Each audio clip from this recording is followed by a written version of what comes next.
привет, дорогие друзья! Меня зовут Арина. Меня Ольга. Это моя мама. Это моя дочь. И сегодня, как мы и обещали в предыдущем видео, мы хотим поделиться историей создания нашего камина и его оформлением. Место под наш камин было запланировано дизайном, но какое-то время у нас не было возможности его приобрести. И все случилось под Новый год. Нам так захотелось камин, чтобы его украсить, чтобы было место для декора. Мы попросили папу сделать камин из картона, только на Новый год, такой одноразовый камин. Мы посмотрели много видео на YouTube про эту тему, но папа решил сделать камин на все времена. Итак, первое. Папа нарисовал чертеж камина, исходя из наших размеров. После по этим чертежам были куплены и нарезаны доски фанеры в Леруа Мерлен. Далее, когда камин был уже собран, мы облицевали его отделочным кирпичом, который остался у нас после ремонта. Вот он, кстати. А каминную полку мы сделали из фэбо-сосны, которую также купили в Леруа Мерлен. Ну, давайте перейдем к показу нашего камина. Место над камином всегда предполагает какой-то декор. Это может быть картина, часы, фотографии и, конечно же, зеркало, как в нашем случае. Кстати, раму зеркала мы перекрашивали сами белой акриловой краской и нанесли мазками немного серого цвета, чтобы состарить ее.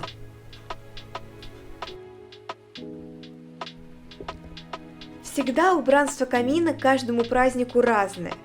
Сейчас, например, наш камин переобут к осени, поэтому здесь у нас акцентом будут служить желтые и оранжевые цвета. Эти оттенки перекликаются с нашими книгами, которые находятся левее от камина. В декоре нашего камина мы снова используем правило треугольников. Об этом правиле мы рассказывали в предыдущем видео. Ссылка на него будет в верхнем углу. Здесь у нас треугольник из ваз и цветовой треугольник.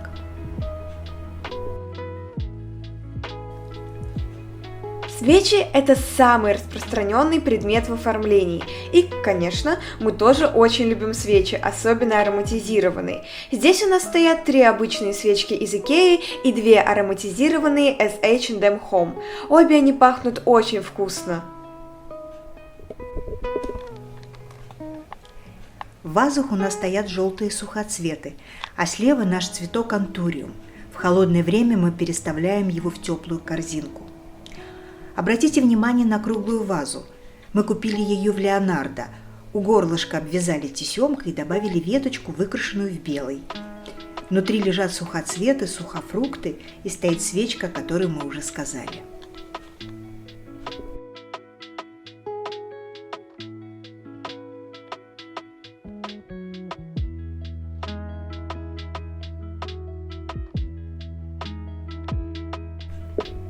Внизу, внутри камина, стоит цветок драцена микста в искусственно состаренном горшке.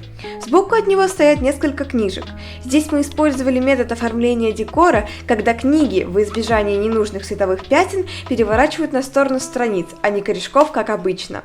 Сзади стоит рамка, которую мама красила самостоятельно, а внутри нее всем известная репродукция картины Ван Гога «Подсолнухи», которая очень подходит для нашей цветовой гаммы. Тут же стоит маленькая вазочка. Мы купили ее много лет назад, но до сих пор используем для декорирования. Отдельно хотим показать вам слэб. Надо заметить, что мы только обработали его наждачной бумагой и несколько раз пропитали маслом. А еще насчет отделочного кирпича. Лайфхак. Так как для камина его нужно совсем немного, то вы можете приобрести его очень бюджетно на Авито, так как многие люди продают остатки материалов после ремонта именно на этом сайте.